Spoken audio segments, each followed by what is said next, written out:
Amazing, astounding, sensational, remarkable you. It's you. It's you. Amazing, astounding, sensational. Hello once again, all you dumpster divers, and welcome back to the podcast that I don't have another superlative for, the Movie Garbage Podcast. This is your boy Ed Bobencheck, co-host and lead host, and this week we watched Willy's Wonderland, the Banana Splits movie, and we even threw a freebie little end and added in the hug.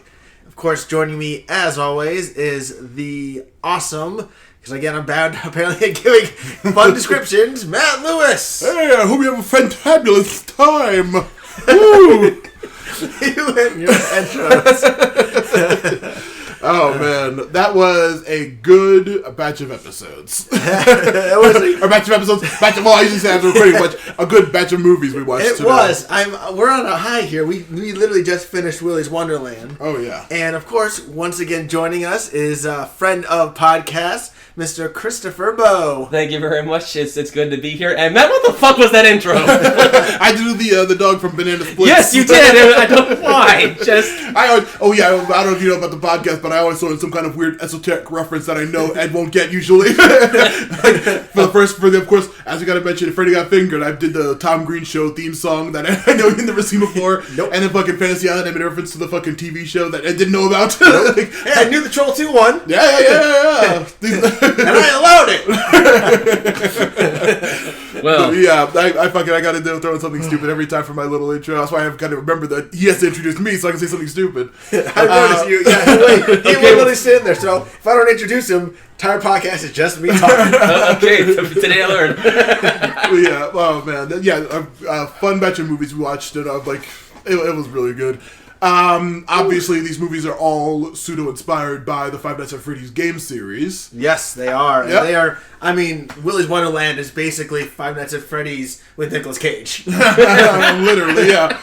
It was because, of course, that movie has been in development hell for the past 7 years. The Five Nights at Freddy's movie. Oh yeah, that's been in development hell for almost probably 10 years, almost probably by now. I mean, at this point, whatever they release isn't even be what they initially. Of course not. No, yeah, it's been years and years and years of that thing not getting picked up by anybody or being picked up in chain. Blumhouse picked it up. I could have sworn, but they haven't done anything with it yet, and that was years ago. Yeah.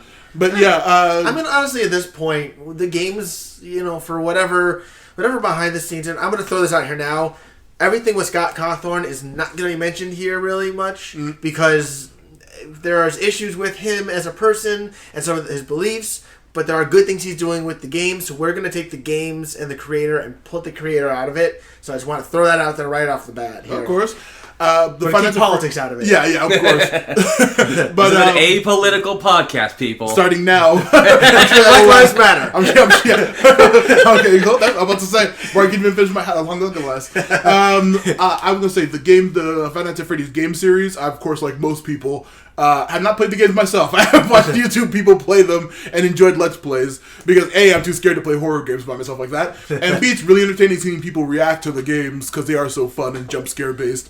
But then also, of course, everyone deep diving on the lore and jump like that. Yeah, it's interesting too, watching the Let's Plays, especially the people who first play it, and even I can't say as much for the newer games because they've changed so much. Of course. But in the early games, I remember there's a trend. They always play and they're, oh gosh, and they're actually worried and the jump scares get them. And then around rate 3 or 4 especially, it's the fear and the nerves go away and they're like, all right, I know what I gotta do. And it's just more so execution. Yeah, and the jump scares are just ugh. Yeah, it's annoying. But it's a yell because they're disappointed. That's really, I love watching it. It's such a fascinating thing. So many great LPs doing that game series.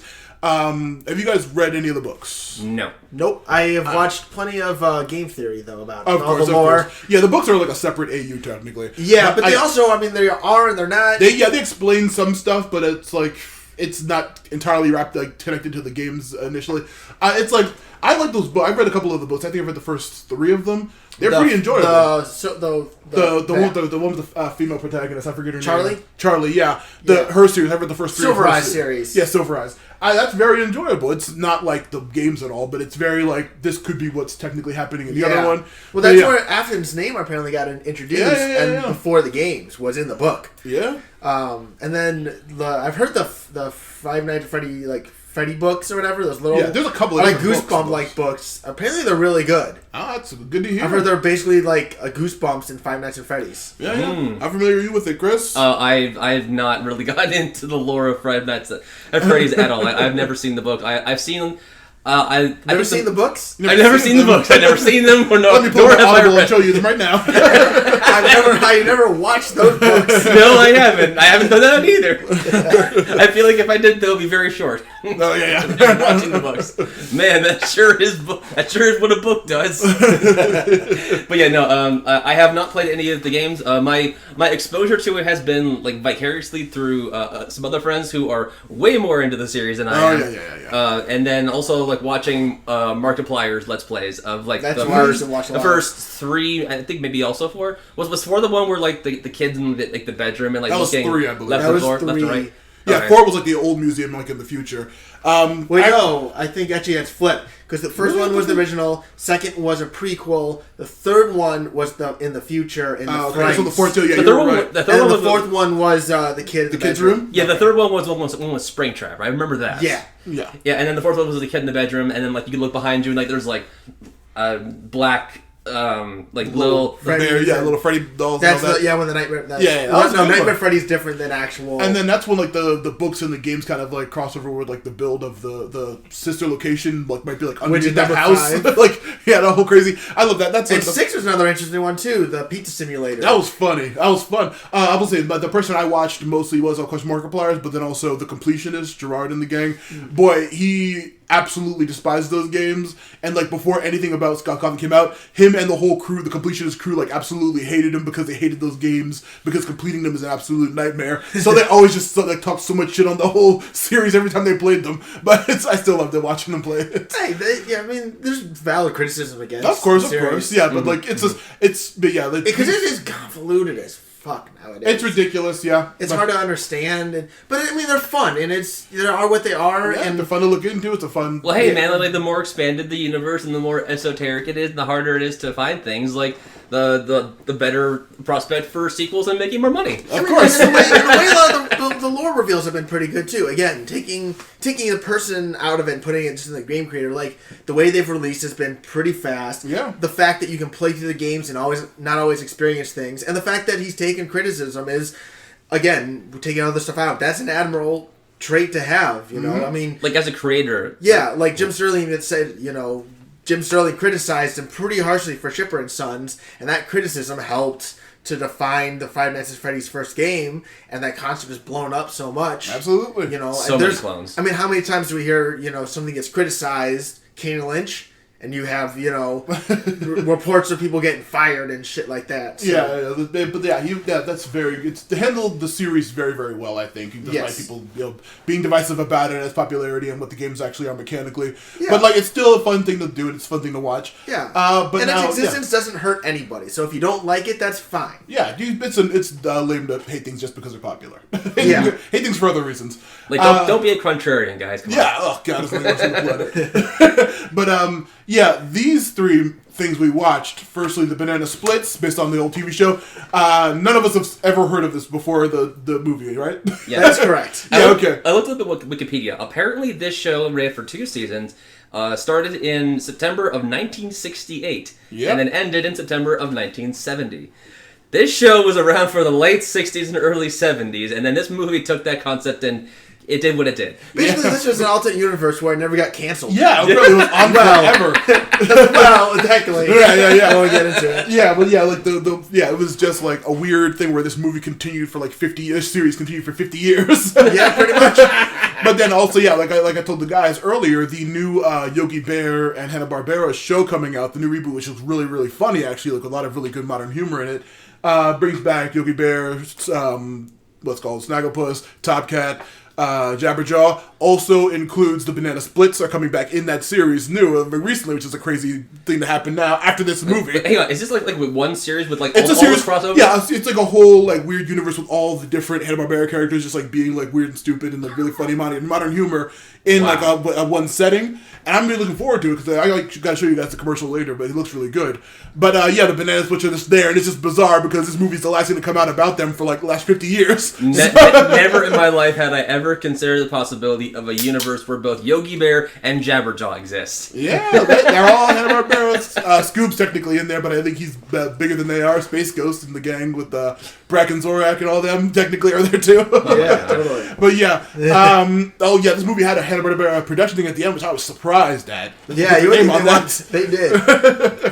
But do you want to go into the other movies or? Let's do this one. I mean, it's pretty short and very short. I mean, this is gonna definitely. I mean, I feel like we can kind of summarize things and then share some of our favorite moments and things that we had questions about and all that. Yeah, exactly. But, I mean, these movies are very plot thin, as you've said. Yeah, they're just they were all like pretty much slasher movies with like a very very thin plot, except for the Willy's Wonderland is fucking way big compared to these others, but like that one definitely had a coherent plot, even though it was pretty thin on one. It was the most solid out of them. Yeah, it had a satisfying ending, like, and they wrapped things up, and I appreciate that. Did. Even if the plot was just like out there. Yeah. I mean, the best things always are. Well, you want to say a quick thing of so we'll start with Banana Splits. We're in a universe where the Banana Splits have been on TV for like 20-some plus years. Though interestingly, the human dude was the same age as when he started. Stevie? I assumed he looked was just being replaced. I assumed that the animatronics were like new thing as opposed to the people in the original. I don't know. We're thinking about this way too much. Who knows what the fuck they're doing? There's a lot of left unexplained about this movie. Of course. But, so, there's this little kid, I think he's about 9 or 10, and he's a big fan of the show. Oh, yeah. To the disdain of his father, who's the second white husband of this one woman who has another son whose father had died. And for his birthday, they got him tickets to go see a taping of the Banana Split show, because it's done with a live audience. And they go to this back lot, and of course, the Five Nights at Freddy reference right up near the beginning. Oh, yeah. Where the security guard's like, sometimes when I'm here all alone, I see the Banana Splits walking around. And it's like, what's it called? Chris did his impression. Like the minute he said that, I was just like, hello. The security guy's like, let me explain what's going on. That was really. We meet the kid, we meet the mother, we meet his brother, stepbrother, stepbrother. I guess it'll be stepbrother, and then the kid's half brother. Half brother, yes. Yeah, half brother. Yeah, and then let's call him the dad. We'll call him Mitch. You know what? We're not going to call him. Yeah. We'll call his name is Mitch. Yeah, we see the weird burnout. And we all learn about them. The mother is, she loves the kids. She definitely loves the kids, and she's a protective of Mitch, even though he's kind of a jerk. And yeah, Mitch is a jerk. Yeah. He's a real jerk. He's the defining character trait of most of the victims in this movie. Yeah, I mean, you can pretty much tell who's going to get it based on how they act. Yeah. The older brother's kind of a weird burnout stoner, but he loves his brother. And that's his big character trait, is he's awkward and tries to be cool, but he loves his brother. Yeah, good guy. Also steals from Mitch, but Mitch is a dick. So yeah, it's weird. It's so weird. And then the kid is he's like I say, he's 9 or 10, but he loves the elephant. Snooky, Snorky. Snooky.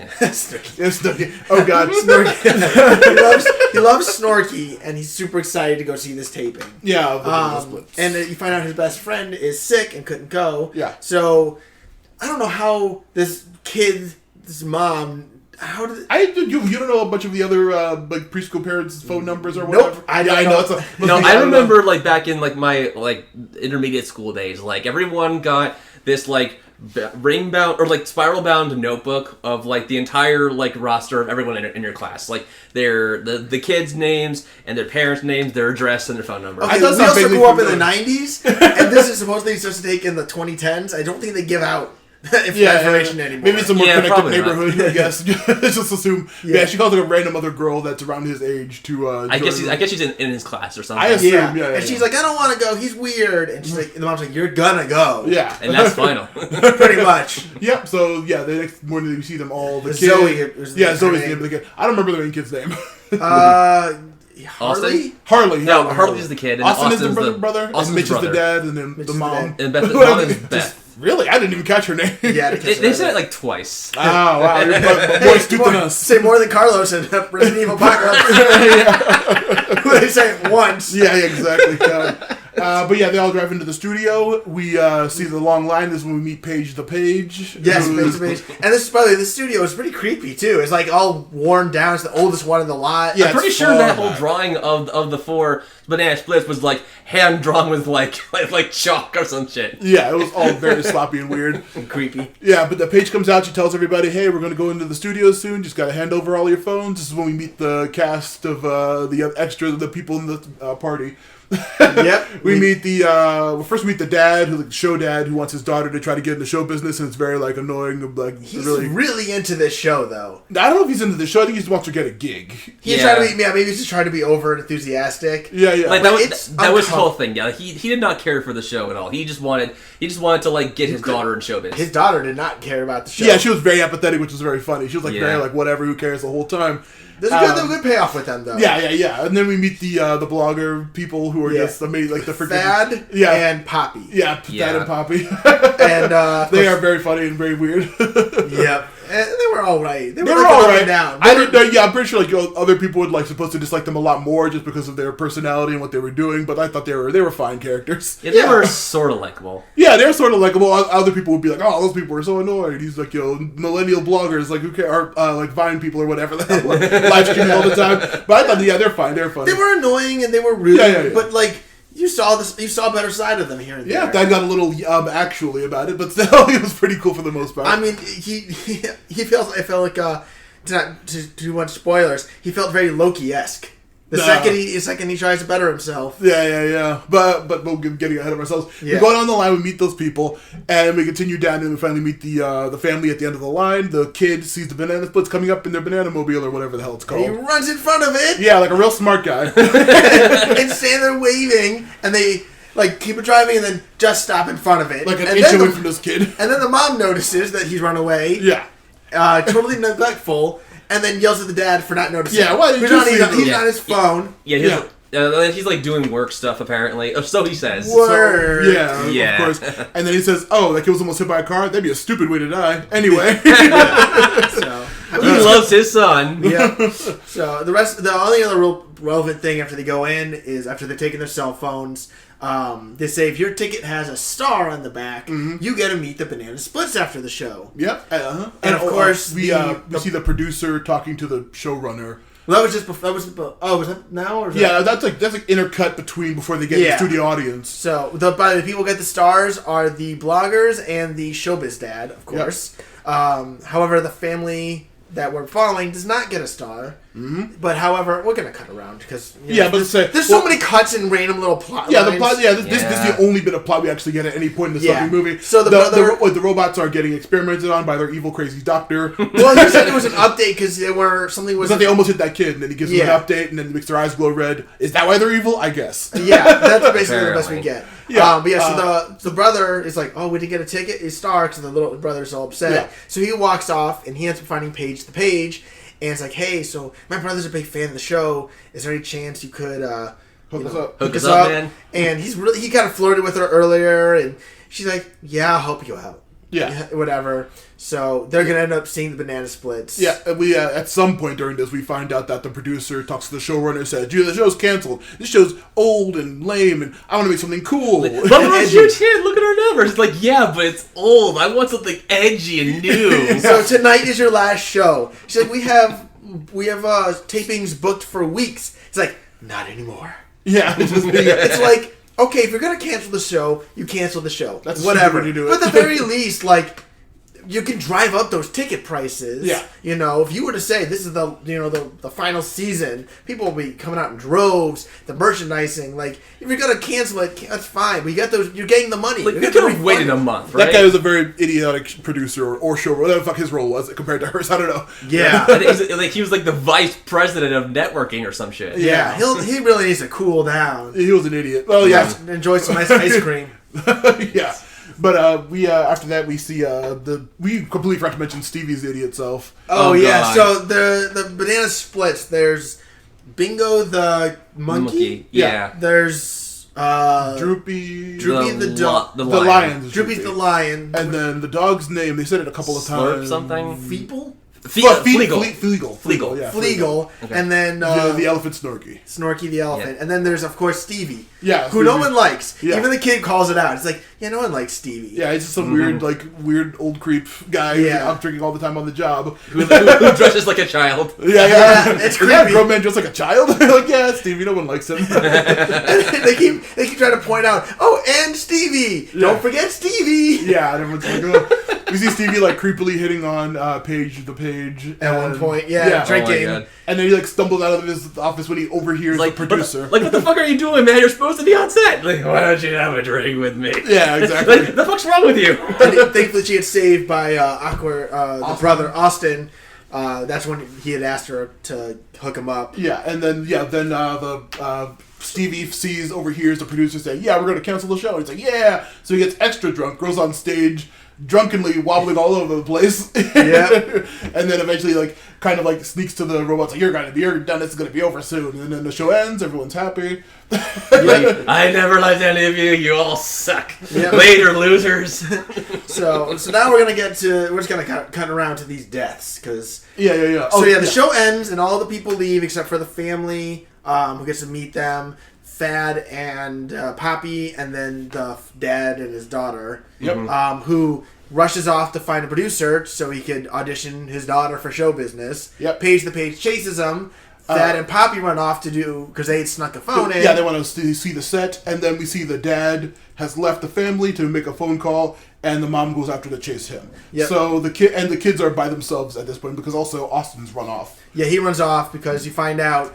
Long story short, Mitch is having an affair with his assistant. Yep. And there's a bunch of drama with that. So he runs off outside the set. Mom and Austin go back inside to find the kids missing. And around this time, Stevie he's drunk. He's hard drunk. Oh yeah. And he's taunting the animatronics, and he's in his dressing room.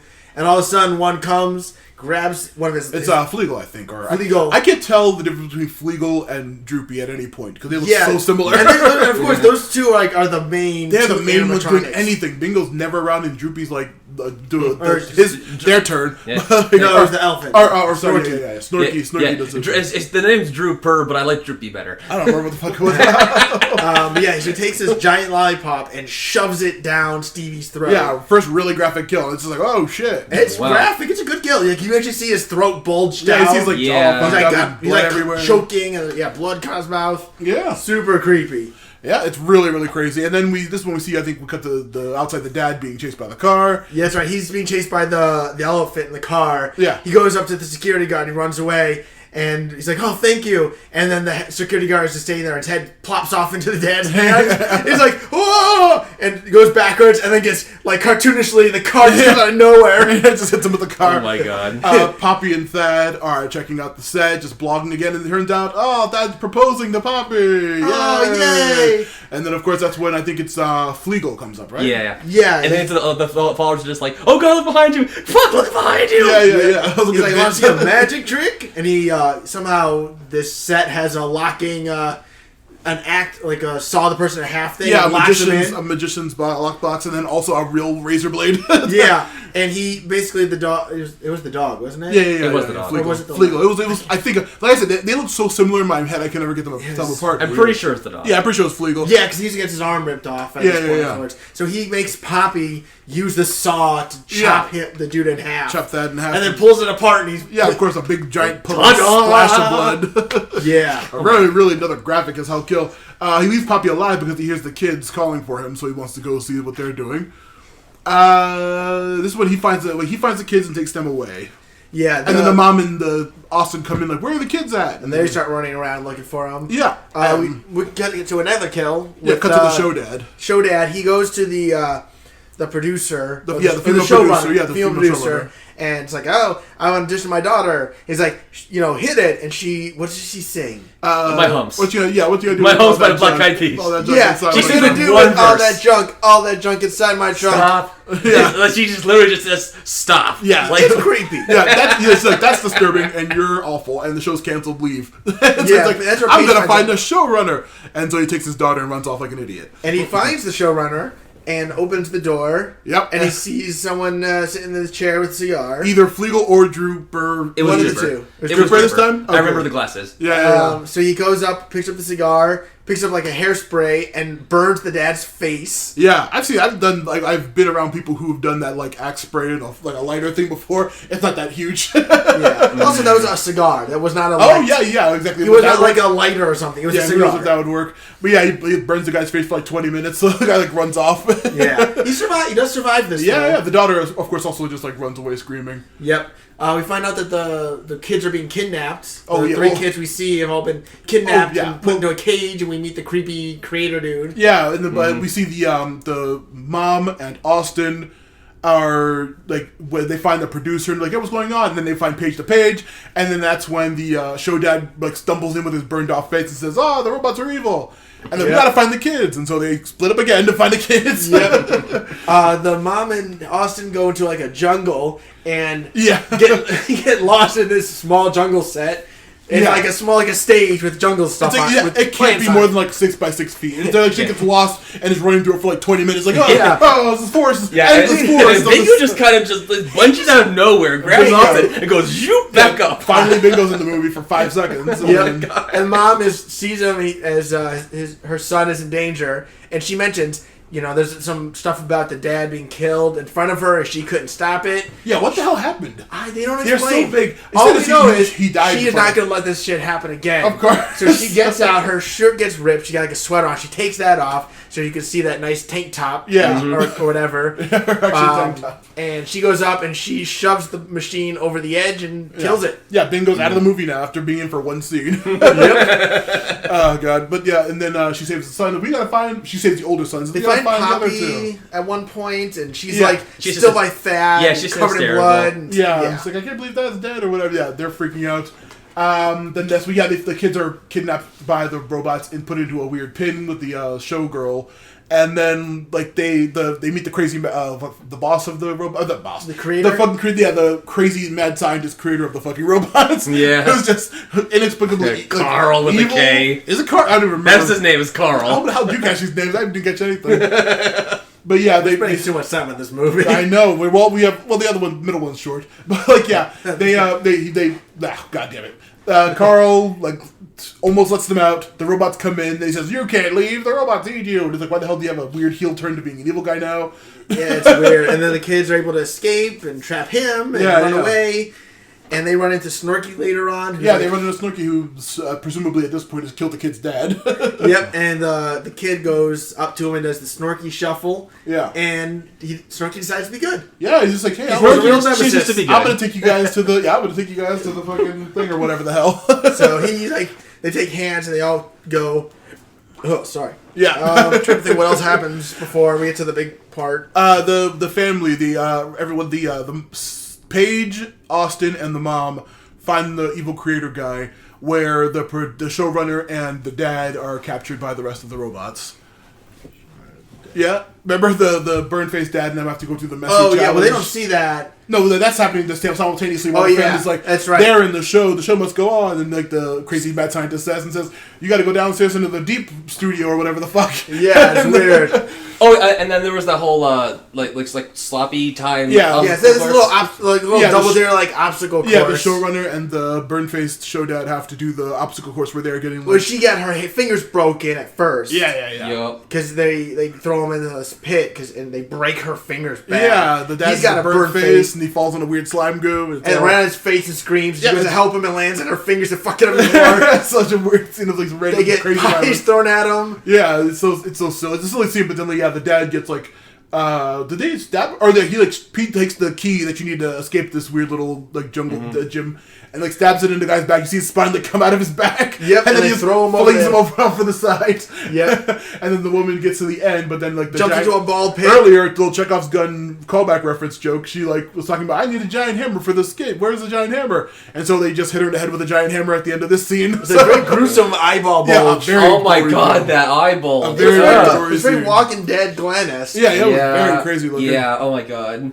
But they got the mileage out of it because Paige later is hiding from him in that same ball pit where she was beaten and fell into. She's like moving through the ball pit and she sees the creepy like close up of the face and then gets saved by Austin. Yeah, before they go down to the thing. Yeah, the group, the main good adult group goes down to the basement to find the family, but then the Poppy starts like losing it over her dead boyfriend / fiance, and she finds the guy was like, I was making a girl for my boys. Yeah, Hootie. The owl, and she puts on the head and the claws. And a weird like pseudo just slices him. Yeah, just kills this mad scientist guy and disappears from the movie from now now on. Down in the basement, they do find the other Paige. There's Paige and she had another guy. Another guy. He's dead with drumsticks stuck in his eyes. Yeah, those are Bingos, and it's like, okay, is Bingo coming back? No. Well, then you see all of the parents from the show taping earlier. Just in a pile. Piles and piles and piles of dead people.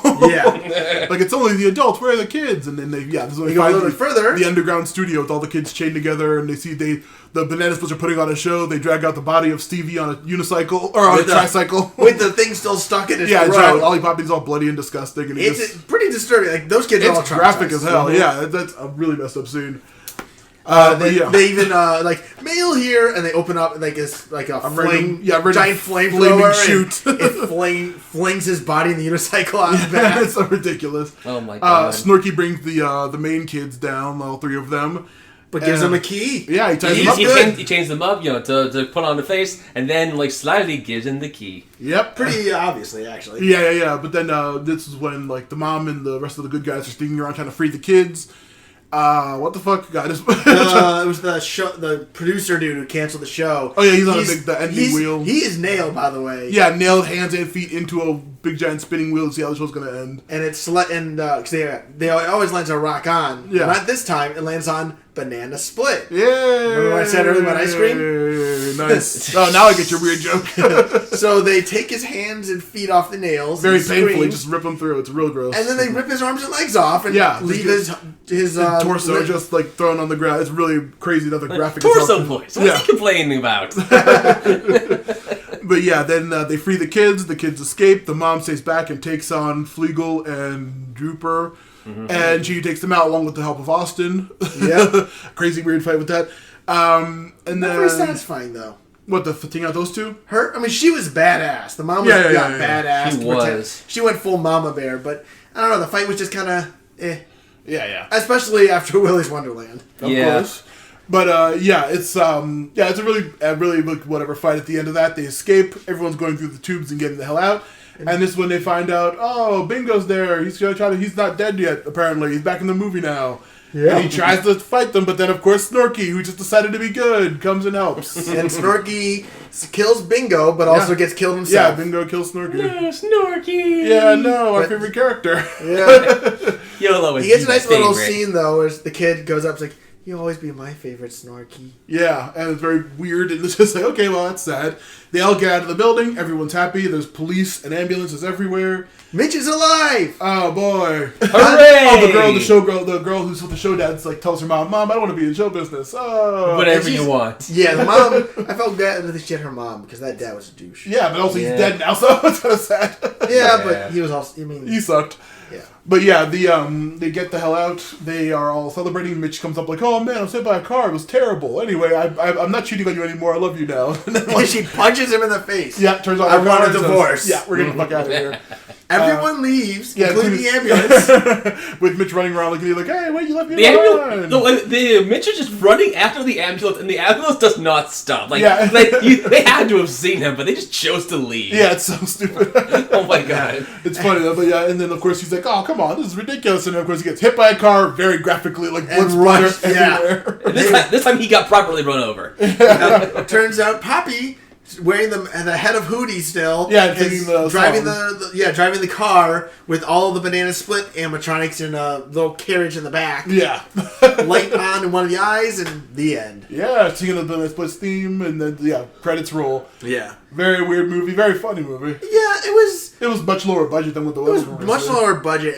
I felt like the kills on the people were better. There was some good imaginary. It was gory. It was all people kills. The other one wasn't. Yeah, it really was. It was all people kills, and they were all right. But I don't know. The animatronics just were always weird. Like they were supposedly robotic, but they felt. They visually were very obviously people in suits. Yeah. But for the story point of the story, they were supposed to be like animatronic robots. Yeah. And also, a little weird random fun fact I heard on the Kill Count show that the people inside the suits were all like trained dancers, part of a dance troupe. That's why they were like the robot moves, all that, they were to make it seem kind of more authentic, even though it was like very obvious, like very like fluffy, like practically empty suits, obviously, but still. Yeah. Yeah, they moved pretty well for that. They were like robot dancing. Yeah, it was an all right movie. Like it was for me, it was a middling movie. Yeah, it's not. We don't really have like it's difficult to come up with the cream of the crop, air freshener, and bottom of the barrel because this movie was not like particularly like enjoyably bad or like really painfully bad. It was kind of just okay, like a solid like 6 or a 5 out of 10. Like not much to say about it. Definitely. I mean, if I were to say my favorite moments were, I thought the sloppy time kills were pretty good. Yeah. Because you had these two gruesomely injured folks being forced to go through this maze, like for the enjoyment, and like they're laughing while they're screaming in pain. Yeah. And there wasn't any characters. I guess if there was any characters I particularly gave a shit about or whatever, it probably would be Thad and Poppy. I thought they were the most interesting of any of the characters in the movie. Like, they tried to push the mom as, like, a cool action hero for a bit. I thought that was an interesting twist. She was really good. She was good. She was a believable, like, action person. But I gotta say, like, the only character I was actually, like, was there ever even mildly invested in or, like, was paying attention to was Dad and Poppy. They really worked. I was like, what's Poppy gonna do now when Dad's dead? And he was weird, but he was kind of, they were super fans. Yeah, they were really goofy characters. They were like 20-somethings. Yeah, they were definitely millennial people, just like this weird old show that they watch when they were kids, probably. It's a pretty cool, like, concept for those characters. But yeah, like I didn't care too much about the family. I didn't care too much about the. I thought show Zoe was pretty okay too. The friend, because she was funny. She was and I liked. She had a lot of good lines, and I liked it too because it was like she didn't even like the banana splits, and she didn't even like this kid. But her mom told her that she had to go, and you see her like, during the show and kind of enjoying it and laughing and seemingly having a good time. And she starts caring for this kid she's not a friend of. Yeah, and by the end of it, she's like, "You're not weird" or whatever. And you can tell that they're friends. The show's weird. Yeah. It was a very interesting time. It was very weird and bizarre. But that was it. But not much to say about it. It was an okay movie. Not really going to put up. It's just kind of like a mishmash episode, so we're not going to pull up too much like reviews or anything like that. But like, it was all right. Out of the 3 we watched, I guess it probably middle. I'd say it was better than The Hug, but not as good as Willy. Of course. Yeah. But moving on to The Hug, it was a very short. Well, before we get on to that, I just want to get this out there, okay? I was just the floor is yours. Yeah, thank you. Okay, so imagine this, dear listeners, if you will. You have a TV show in the late '60s, early '70s. That was a kids show. It was exactly what you think. It was like weird, goofy, silly antics, just like lots of sound effects, people in giant mascot costumes, like bumping into each other, falling over, doing all kinds of wacky things. Occasionally, the human, actual guest playing characters and whatnot. Right? Okay, and that show goes on for a couple of years. It is a kid show in every way you could possibly think of. Okay, now a couple of decades later, some TV studio decides that, hey, we should make a movie out of this. Kind of bring it back, give it new life. So they do that. They take this IP, the Banana Splits, and they decide, we're going to make a movie. What do you think the plot of that movie would be? Based on, I'm just trying to understand the logic flow here. Because, okay, so a movie could be, I don't know, it could be a documentary or the making of the series. Maybe it's, I don't know, some kids trying to save up to go see a show or something. Maybe it's they're trying to meet their heroes or whatever. Or the reboot of the show is just animatronics instead of people, and they get programmed to just murder everybody. And everyone just fucking dies except for the kids. And they kidnap the kids in order to make sure their show never gets canceled forever and ever and ever. In this weird sub-basement. And they just chain the kids up. They're never allowed to leave. They're gonna starve down there, probably. It'll only take a few days. And that's it. That's the fucking movie. And so all these people have to go down and save the kids and kill off the animatronics. Like, what is the logic here? It's not a psychotronic. I don't understand. Yeah. Who thought this was a good idea? Who came up with this? Some producer's kid was talking about Five Nights at Freddy's, and he said, "Do we own something like that? Let's rip that off." Oh my god! It's absolutely insane why they would ever do that. It's ridiculous. Like, it wouldn't be such a weird clusterfuck to me if it wasn't based off, or if the IP wasn't based off of an actual kid show. Yeah, it's like, the if it was weirdest a thing in the standalone world. movie, that'd be one thing. It's like, oh, another animatronic movie, but no, this is based on an actual kid-friendly IP that really existed. Oh my god, I don't understand what happened. I don't know what they were thinking. Just, okay. I'm done. Let's move on. So the hug. A mini little 5-minute, it's pretty much almost a sketch. Yeah, on it was Hulu. It was like a Hulu-ween thing. It must have been like a little short. Yeah, a little that they made. thing. Oh, probably, yeah. Yeah, it was 5 minutes long. And we weren't originally planning on doing this. It was just something like when we went to Hulu to watch one of the movies. It was like, oh hey, look for this real quick. It's 5 minutes long. Yeah, it was. Well, you want to go into the plot of it? Yeah, I mean it's literally super short. So this kid is at this Chuck E. Cheese themed place called like Pandora. Oh, Pandori something. Pandori the panda. Like basically it's Chuck E. Cheese but with a panda. Yeah. And this kid that, it's really kind of like when the really run down, the kids are all like staying on the skee ball thing to score. Yeah, very tired mom sitting by herself, all the like tons of children run around and be crazy crappy during a birthday pizza. party. And this kid's birthday, he's wearing a crown. He's like, I want to go put the panda to put a show on for me.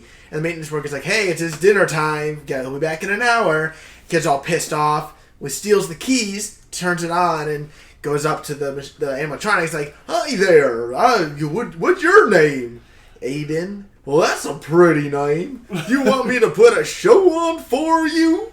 And he nods his head. First, you gotta give me a big fat hug. A big fat hug. Yeah, so this kid is kind of weirded out. He goes over to this animatronic, gives it a hug, All right. and all of a sudden it starts like going, like holding him tight. It grows claws. Yeah. His eyes roll into the back of his head and come back with like the claws bloods. like dig into his skin. Yeah. It's really crazy. Oh my god. And it's like vibrating while the kid's screaming and no one's helping him. Of course. Like, how does nobody see this or hear this? Like, Right? the curtain's still fucking open. Well, it does eventually close. It does, but like, the majority of this happening is with the curtain open and nobody fucking notices. Yeah. the thing is like getting creepier and its face kind of falls off like this like mask of this happier thing.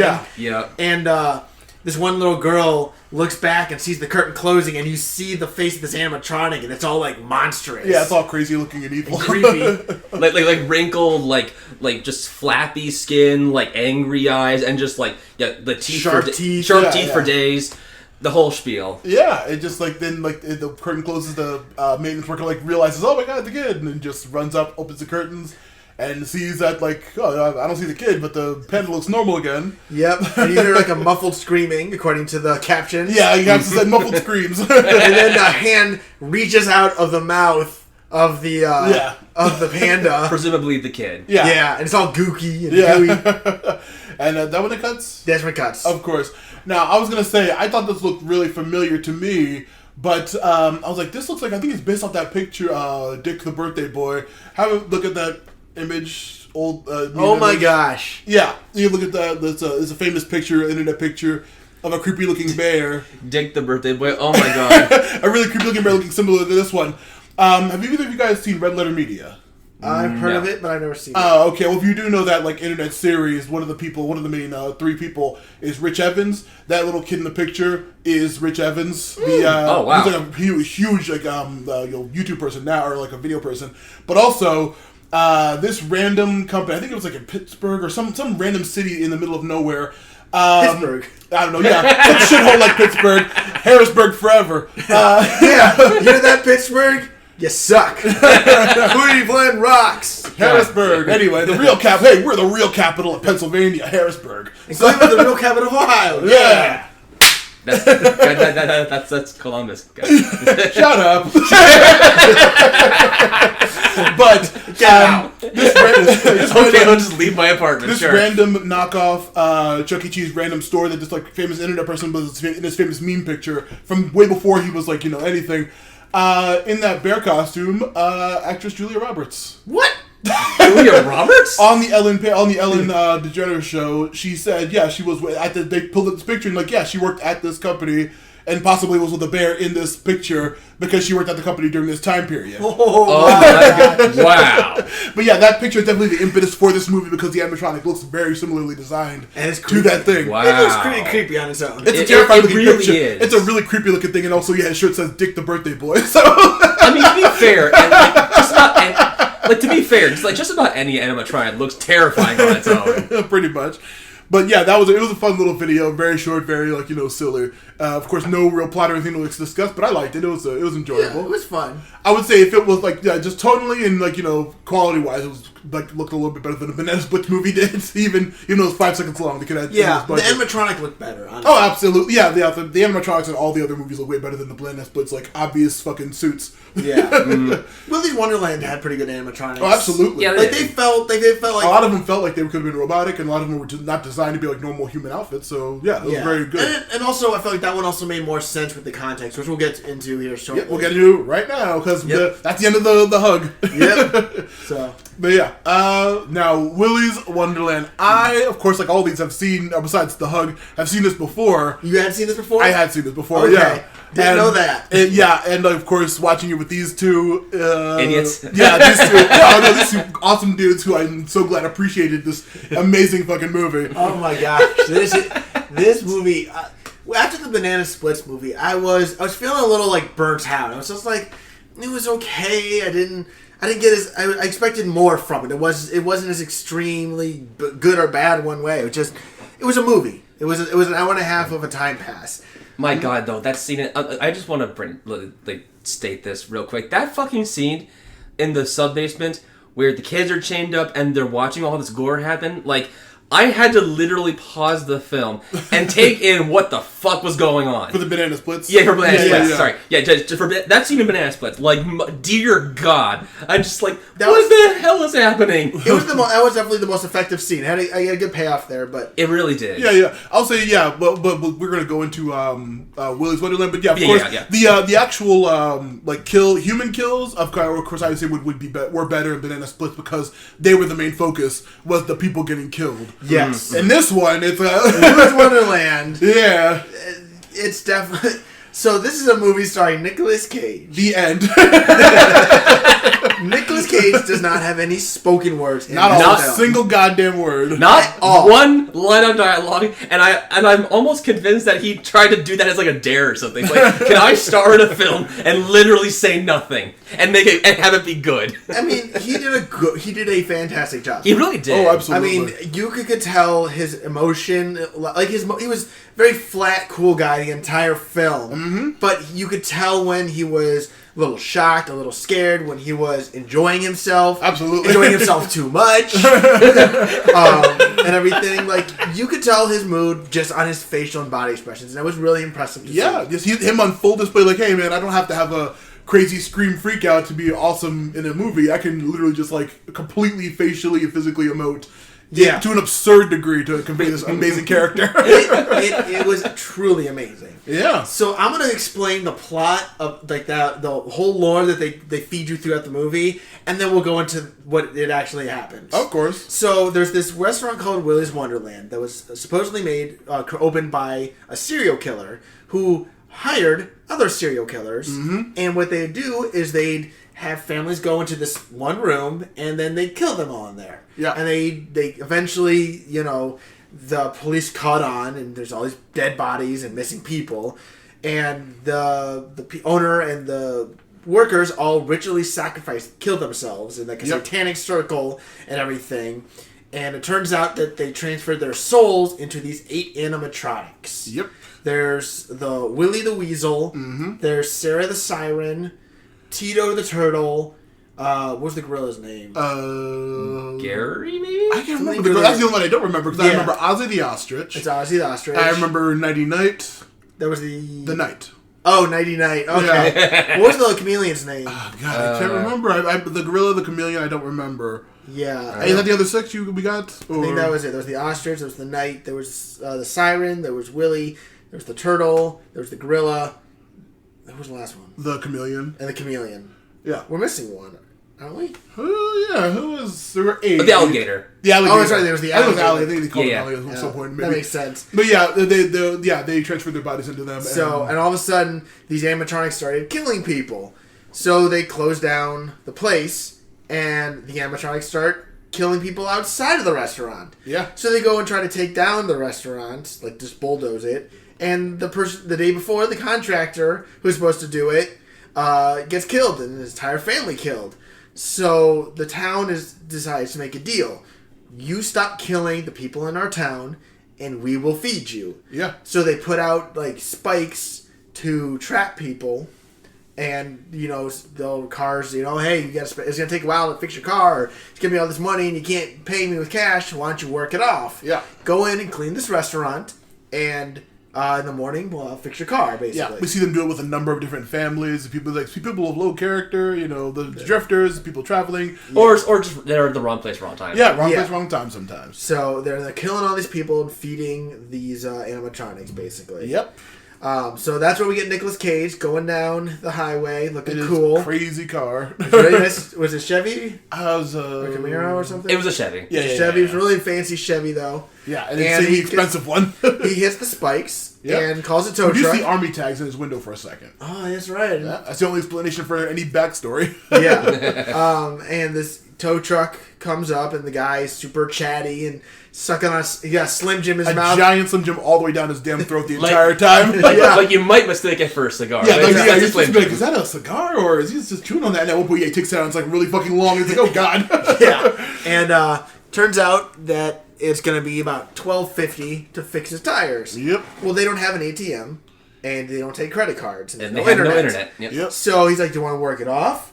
And he calls, I got a guy. So he's told by Tex McAdoo that they want to reopen Willy's. Oh, hold on. Tex McAdoo. Where do they want to reopen Willy's? They just need someone to go and clean it up.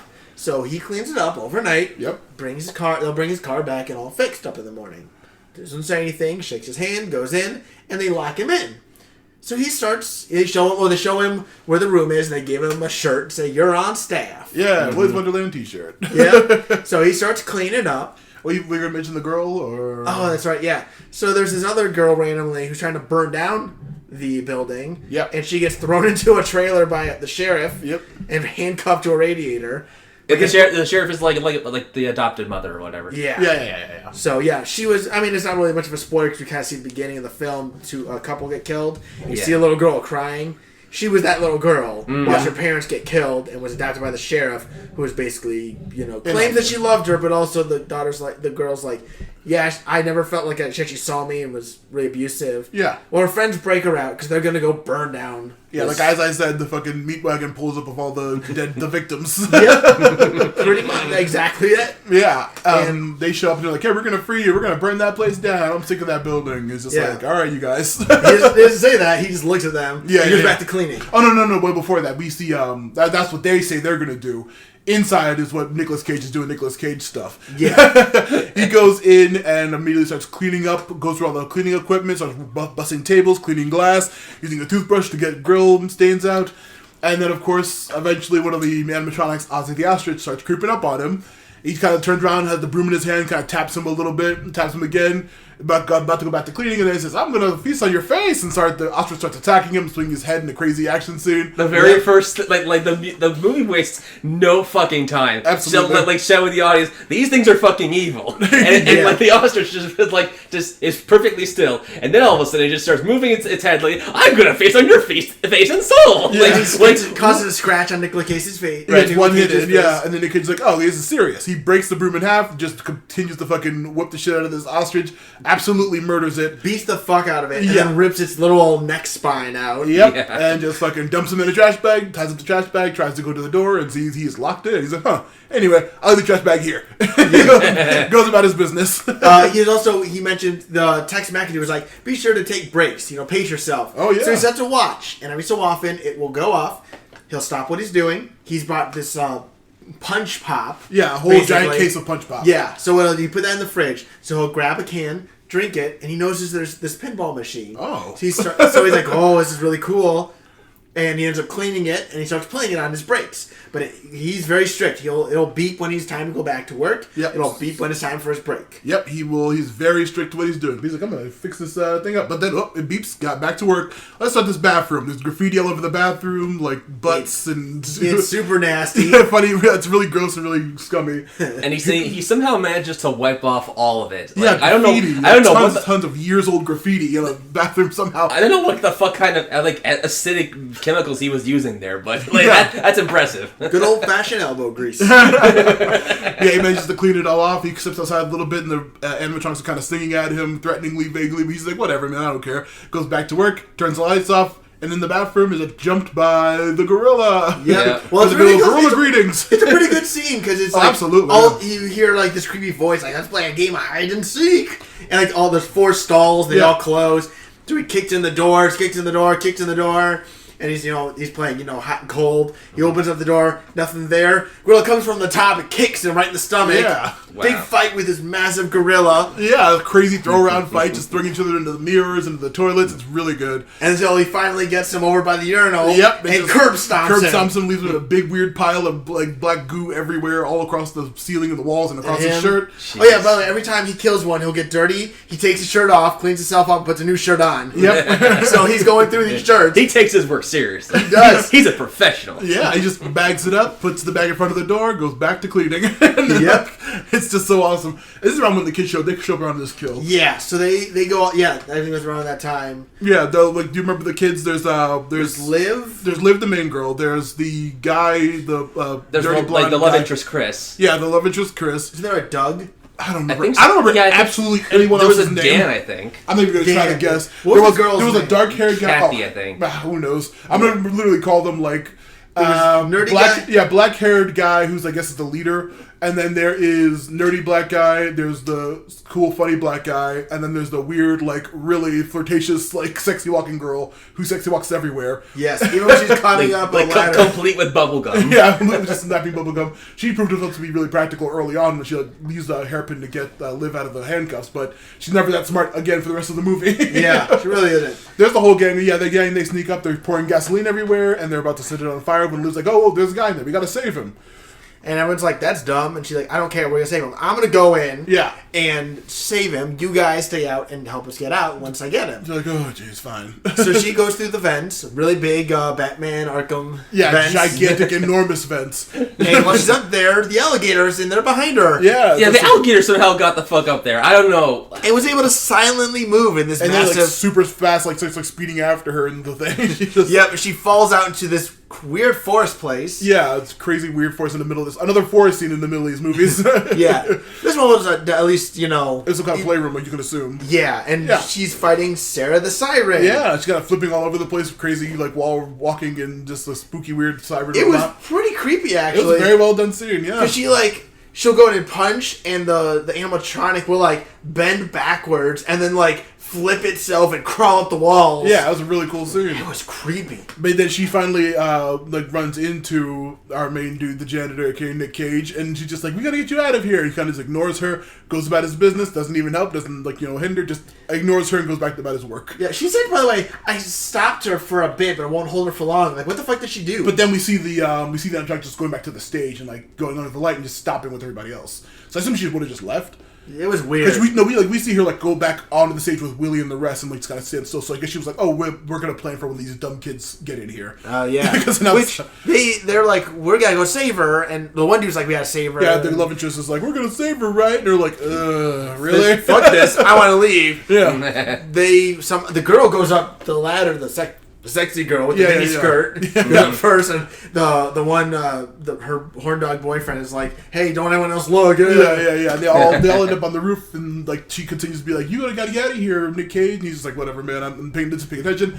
They're all up on the roof. They're like, hey man, we gotta save them. We gotta get out of here. Like, dude, your girl A is not interested in you, and B, you're an idiot. And then the roof collapses. Yeah. And then of course they all get trapped inside. What are you guys all doing in here? Yeah, it's like, who's gonna let us out? And then when did they split up, or why did they split up again? This is when they all land, and then he like kind of walks around and then leaves again. They're like, "Come on, we gotta follow him." And then this is when the horn dog couple is just like, "Ooh, let's like have sexy fun times." And the rest of the group goes in and explains the backstory to Cage. Yeah. They the animatronics sing about the super fun time room. Yeah. And then the horny couple goes off into it. Yeah. And that's, by the way, where the people killed themselves. Was in that super fun time room. Yeah. And you literally, when the corny couple gets in there, you can see the outline of the satanic, pentagram on the floor still. Oh my god. It's funny. It's so dumb. But like, she explains the backstory of what's going on. He continues to ignore them because he's on his break. The rest of the kids go back out there because the robots start singing again.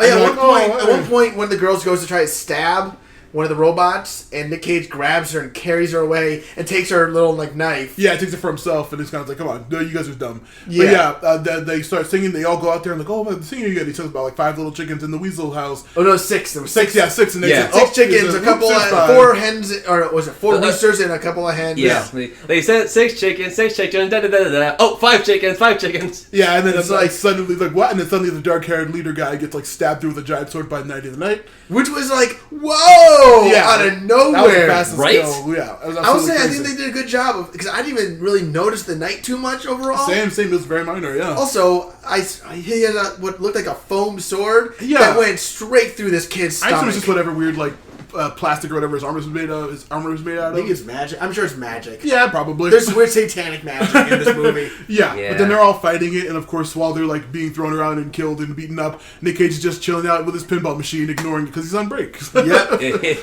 He took that man's words very seriously. He always take breaks. Yeah. And so the kids are all out in the different rooms. Yeah. One couple's having sex, so she's just getting turned on by the room. Where like, ooh, this is all the people that this is making me hot. And he's just like, hell yeah. And they start fucking on. Those two are like the most competent people of this idiot group, and then like suddenly they're the most stupid. You hear that? So that's what happens when you don't have good sexual education. Yeah, I guess so. Don't sex in a creepy house with a satanic symbol with monsters everywhere. Yeah, on a pool toy almost. They're having sex, and she keeps noticing the alligator in the corner of the room, and he's like, "Oh, it's always been there. It's on the wall." And she keeps noticing it. And it's staring at us. Yeah. Well, let's give it a show. Yeah.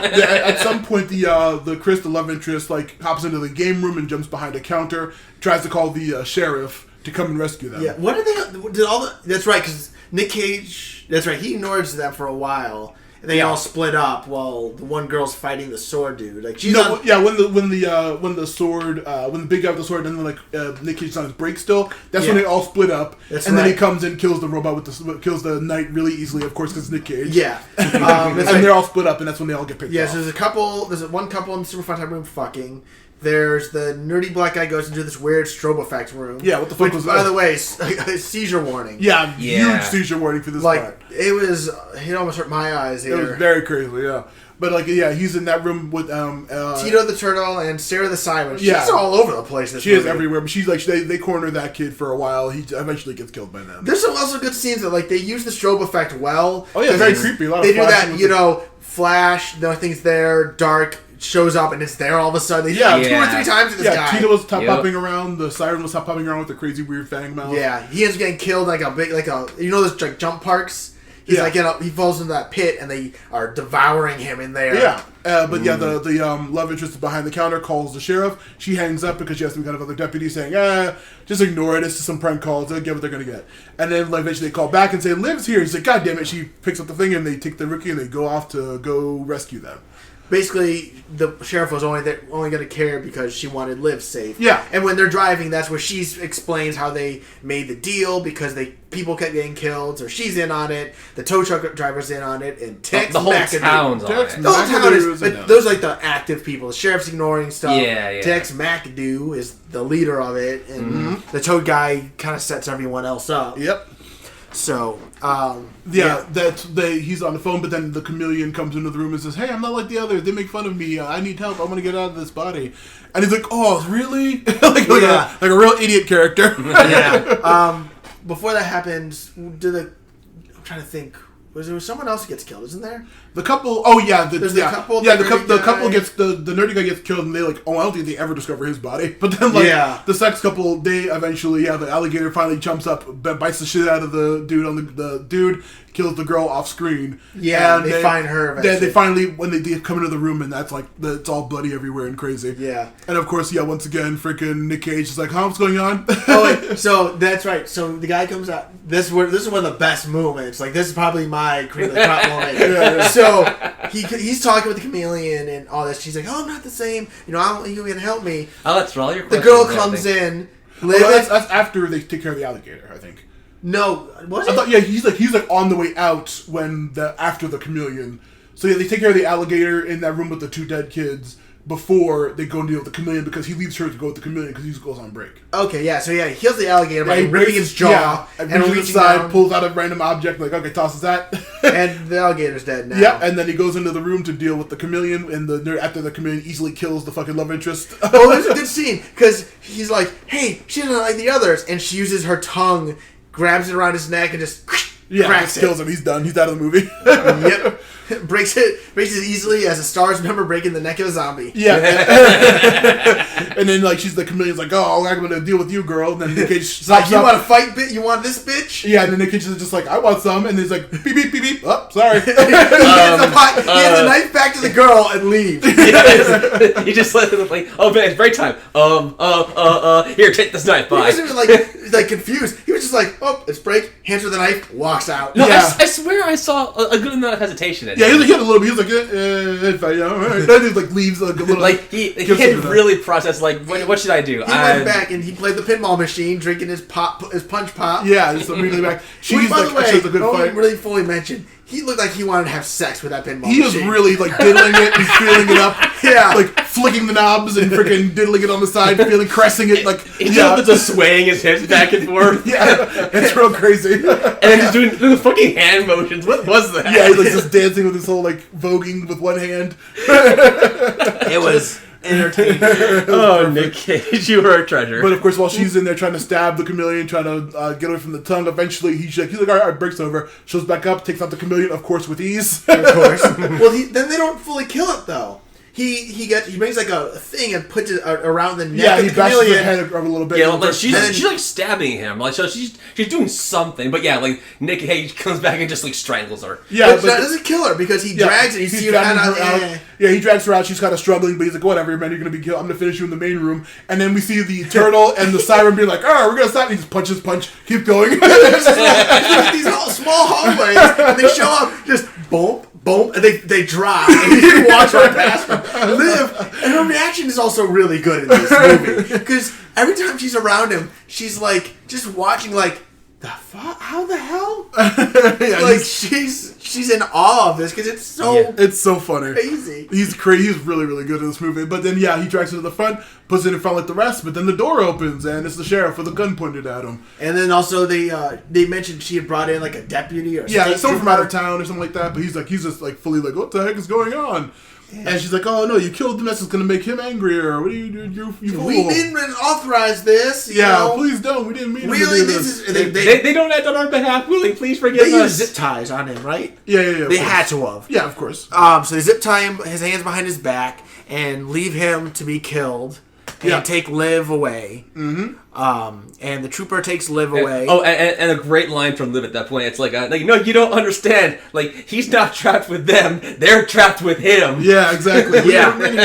But the sheriff is really dead set on not pissing off Willy. Yeah. He doesn't trust him. Yeah, it's a very interesting scene because, they all close up, leave him in there tied. And this is when they cut. This is before they leave, and we see the lizard finally stand up, and she's just like, and then the siren's like, how about a menage a trois? And so they're both about to fight him. And they say, "Oh, the cowboy." Yeah, he kicks the jukebox, starts playing a song, shaking his head, and the camera head, shoulders, knees and toes. Yeah, really funny. It's okay, Dante. It's not like a normal head shoulders. It's like head, the shoulders, Yeah, it's like toes. a cool southern, cool country version, like cover of the song. It's really funny. It's a really good Head, song. arms and chins and Yeah, teeth and nose. Yeah, it was really and of course he's like sort of like intensify head nodding. Yeah, like doing a silent Nick Cage freak out. Yeah. This is intensifying. Like, oh no, he's going full Cage. And we cut away back to the cop car where Liv is trying to convince the dude who has a wife and baby on the way. Yeah, come on, man, And- you can't be a part of this. You're a murderer. You're an accessory to murder if you leave him in there. And he's like, yeah, I'm gonna be good. I'm gonna do the right thing. And Tito, the turtle, is on the top of the car and slashes the neck of the state highway dude. He gets out. Liv gets up and goes to shoot him. She's like, give me the keys, holding a shotgun at the turtle. He's like, oh, you want these, Liv? In Spanish. Yeah. And throws them away. And she goes to shoot him. He's like, looking for these, and drops the shells. Yeah. Apparently, the turtle had time to steal the keys and the shotgun shells. And then while he was strangling the guy with one hand. Yeah. And then she just starts taking the shotgun, and just beating the shit out of him. While intercutting to Nick Cage just easily taking out the two robots he's fighting with his hands tied behind his back. Yeah. Literally. He literally takes down Sarah the Siren with his hand stuck behind his back. Yeah. He's over her, like, her, legs around her neck. Yeah. While she's like, and he, like, cracks her neck with his knees. Yeah, and then I don't forget, like, he stands up, breaks his yes. ties like nothing. Yeah. And he, like, steps to the lizard, like, oh shit. his hands are like, he just, whoop, out of nowhere, breaks it, goes over to Lizard, and he bashes her head in? Or Yeah, he eventually. I can't remember how he kills her, but I think he definitely does. Like, he just fucking ends her too, and it's just like, of course, Nick Cage is just an incredibly OP monster. And at this point, we're down to just him and Willy, right? Yeah, because he starts cleaning up again. Goes back to That's right. He goes back to cleaning. back to the pinball machine. Yeah, the turtle gets beaten and is like, he doesn't get fully killed at this point. No. Liv leaves him while he's like, no more, and she runs Drives away. back, yeah. She doesn't drive, she walks because the keys were thrown. Yeah, okay, so and then it comes back to this is when we see him, the sheriff outside, kind of just sitting in her car waiting for it to be over. But then, of course, Nick Cage, no handcuffs, still more dead robots, comes out, throws him in the trash, waves to her, goes back inside. And that's where she goes back inside again. Yeah. And puts her gun to him. She's like, you got some good moves there to fight robots, but you can't stop a slug. And she's like, Willy, come get him. Trying to appease Willy, who shows up behind her. Yeah. Swipe, cuts her clean in half. Yeah, like diagonal, or like what is it, horizontally? Just Horizontally. Like, yeah, just blam, just like absolutely destroys her. And he's Oh like, my god. standing there while Nick Cage is just like covered in blood. Just like, are your claws made of fucking titanium? Yeah. Jesus. You know what it is? Satan magic. Yeah, Satan magic. of course. Yeah, that makes sense. Yeah, he just then Willy gets the upper hand, throws Nick Cage into the side of a building, and knocks him unconscious. He's not unconscious. He hits him with yeah, the he's birthday dazed. button. Yeah, he's yeah. dazed and And he's like really slashes dazed. him up pretty Yeah, bad. and then eventually Nick Cage falls into a ball pit. Willy leaves the job unfinished like a fool. Yeah. Because Nick Cage crawls out, gets serious. He goes into the kitchen, puts all of his soda back in his burlap sap. Yep. The burlap sack. What'd I say? Yeah. Burlap sap. Like sap. Did I mention I've had a few drinks? Yeah, it's a little bit in. But then he ties up the broomstick from the first ostrich kill, gets all the stones in a big burlap sack, and just goes back and gets ready to fucking take Willy to task. Yep, they have a nice showdown. And he uses, it's pretty incredible what he did though. He uses the broomstick to block the claw and then hits him with the sack a few times. Just going to town on his stomach and face with the sack is repeatedly just stopping him. And eventually shoves him back to the stage and just starts bashing the head in like repeatedly for like a long ass time. Yeah. And when he gets like Willy down, he just beating the shit out of his face over and over and over again. I was getting like crazy. God of War 3 vibes. Yeah, I did feel like I got a It definitely felt like that opening there when you kill, was it Poseidon? Oh yeah, and 3 was Poseidon. Yeah, Yeah. It was. Boom, boom. Yeah, it was insanely crazy. And then, of course, you guys were all shouting, oh, double tap, make sure he's dead. He just reaches down, grabs Willy's head, just pulls his head off, and it's like, yeah, that's it.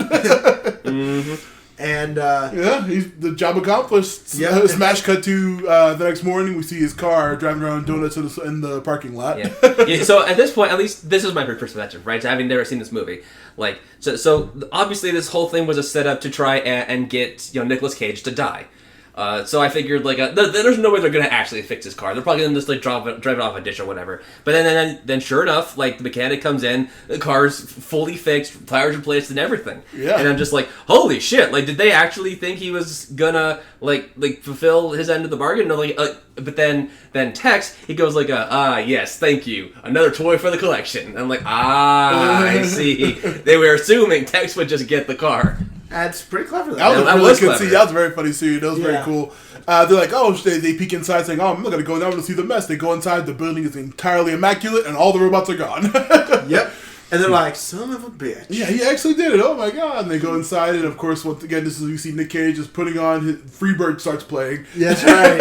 And he just puts on his jacket, puts on his glasses, is ready to walk out of the door, and passes by Tex McAdoo, holds out his hand, and Tex like, damn, gives him the keys. But that son of a bitch actually did it. Yeah, and then we see him go outside and sees the girl.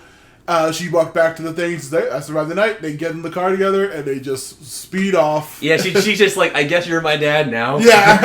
He has a nice moment where he's going to drink another pop punch. He goes and stops and hands it to her. And she gets to enjoy the pop punch. But then we see in the trash behind the building that the siren is not dead. Yeah, she claws her way out, sneaks around, sees all the gas the kids had left, and that's all we see of her at that point until Tex and the mechanic are like, well, now that he got rid of all them monsters, I kind of want to reopen the place. Yeah, it's called Tex Turf. That's Get a mechanical bull, bring in all the folks. Yeah. And then they look in the mirror, and there's Sarah the Siren. Yep. They have a fantabulous day. Yeah. And lights the car, blowing it up, and herself. Yeah, she's like She's a fucking kamikaze right there.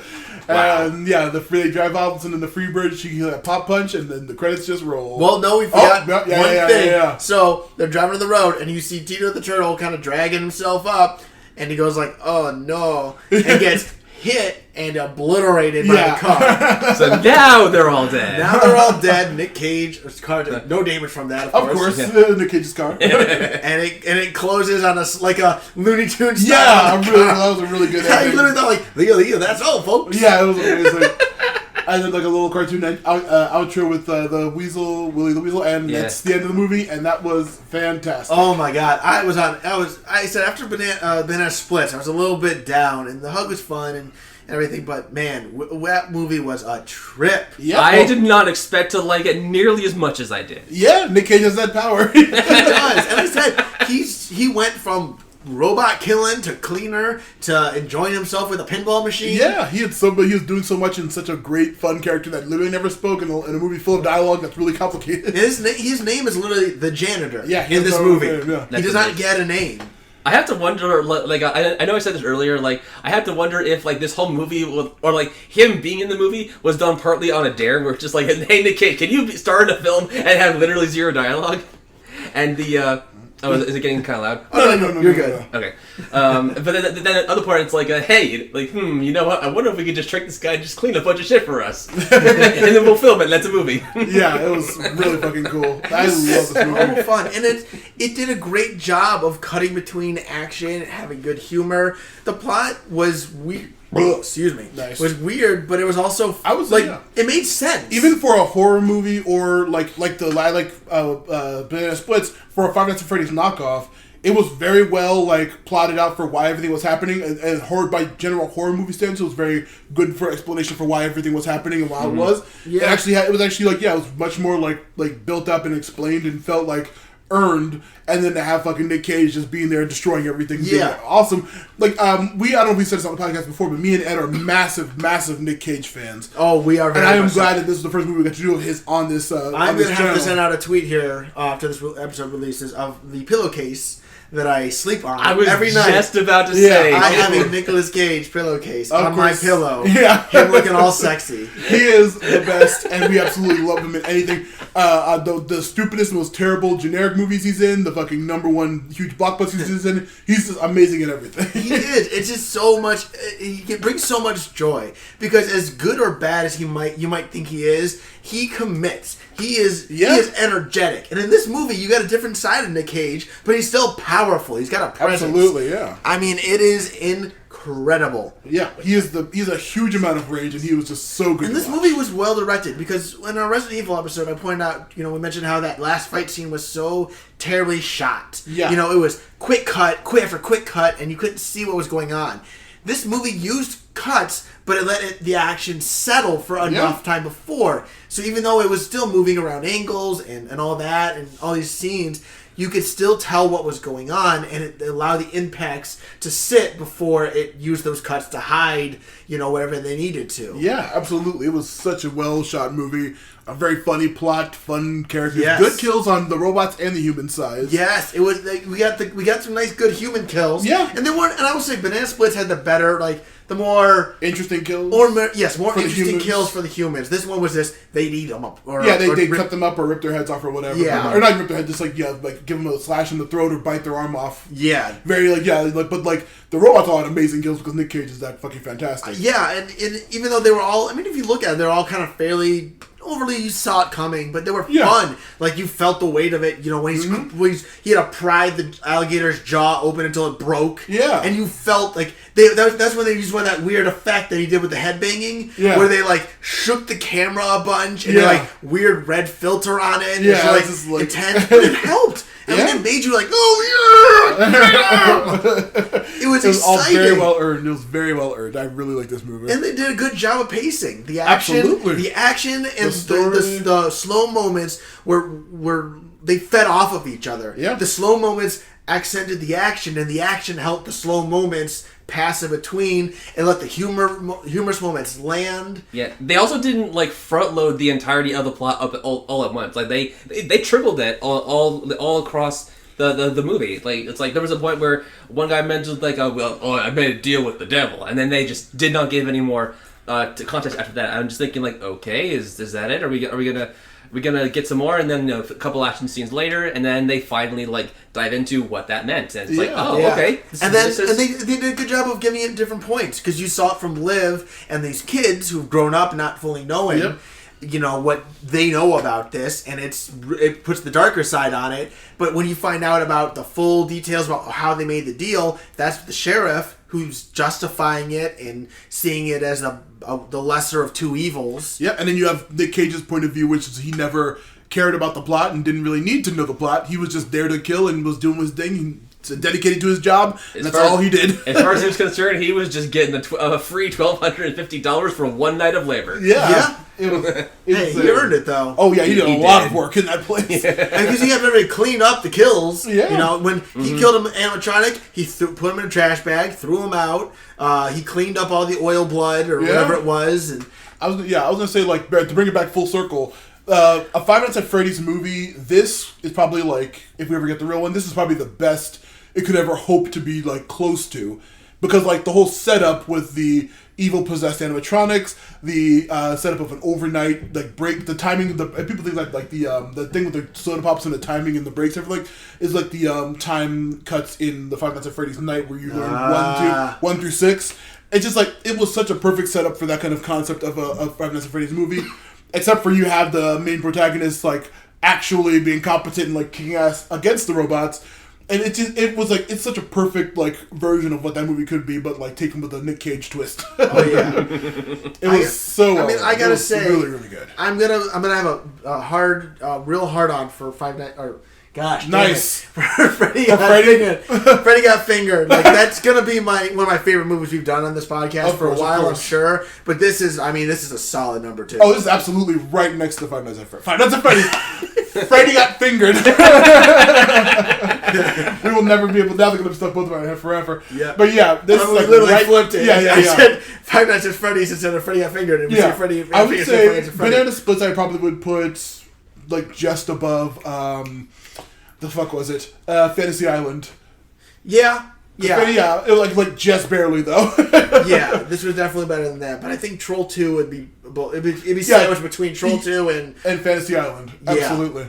yeah, because it's not bad. It's just not as satisfying. Absolutely. Fantasy Island doesn't pay off. Troll 2 has stipulations to be enjoying it. Banana Splits is a movie you can enjoy, but you're not gonna finally remember. When you could be watching something incredibly similar that's way, way, way better. Yes. Which is this. And I don't feel like we can place the hug it wasn't. Yeah, it was a more it's such a throwaway little short skit. Yeah. It's a fun little skit that took, did what it could. Yeah. But yeah, Willy's. If you get a chance, you need to watch Willy's Wonderland because Absolutely. it is amazing. Absolutely, yeah. Oh boy! All right, that's another episode of the movie. I almost said Action Toon Bros.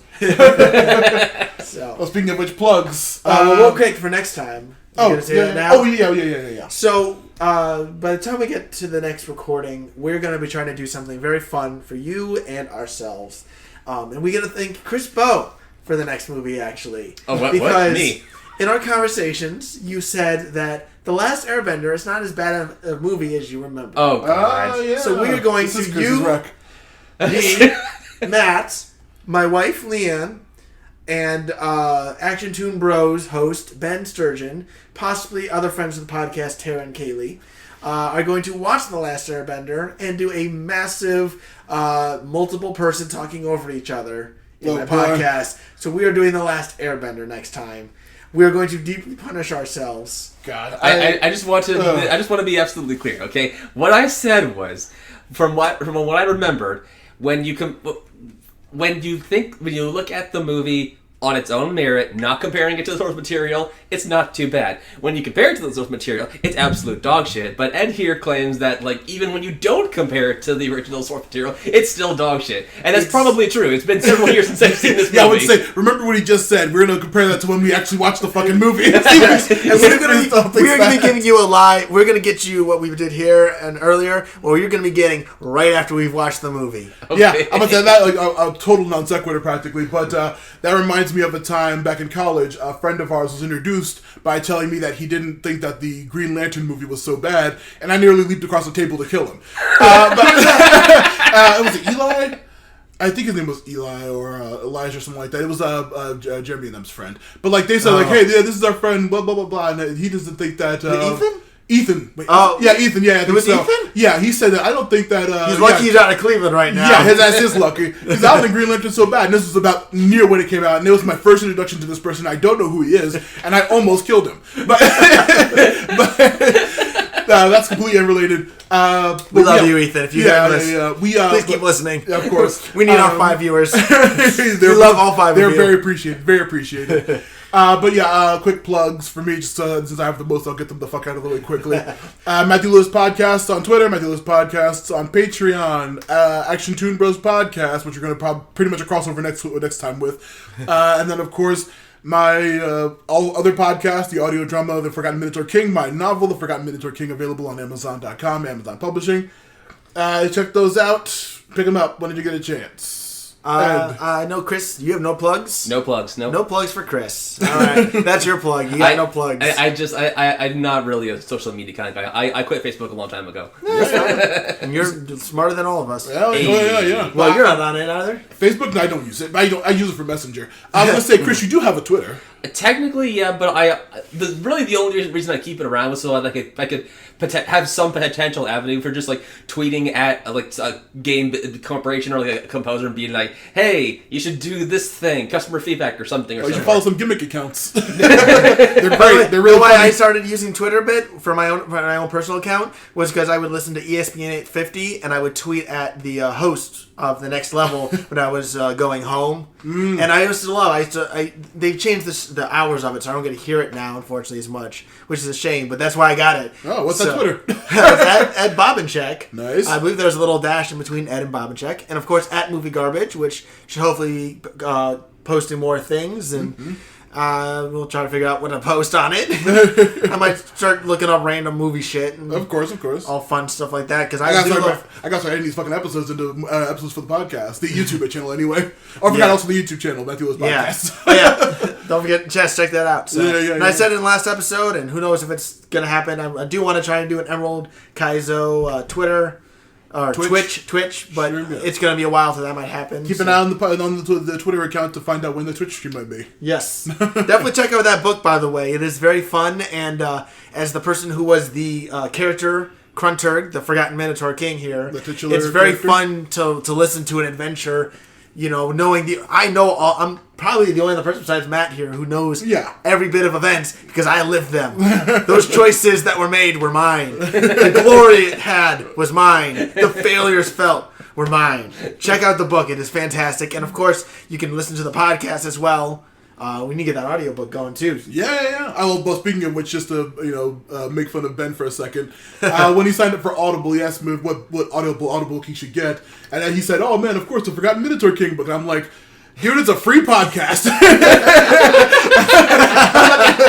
I'm not gonna send you a free podcast on Audible." Oh, Ben. But yeah, should have razzed him. He'll be on here soon. So. Yes, we'll be sure to spend a good few minutes razzing him on that. Because we're going to be doing The Last Airbender, and we're going to want any excuse to not have to talk about that movie. Because if you think we got bad during Resident Evil last time, I can guarantee you we will all be very upset at The Last Airbender. I literally remember seeing this in the theater. I paid $12.50 to see it in 3D, and it was so disappointing. Yeah. But we're going to get ahead of ourselves. So, yeah, be sure to check it out. And thank you all so much for listening. Thank you again for joining us here, Chris, on your last episodes. Yeah, thank you for having me. We'll always love having you on, and always a friend of the podcast. Oh, yes. So, with that, we will smell you later, everyone. Yeah, I'm about to keep it sleazy, but that's for my other show. Boy. Boy. Or...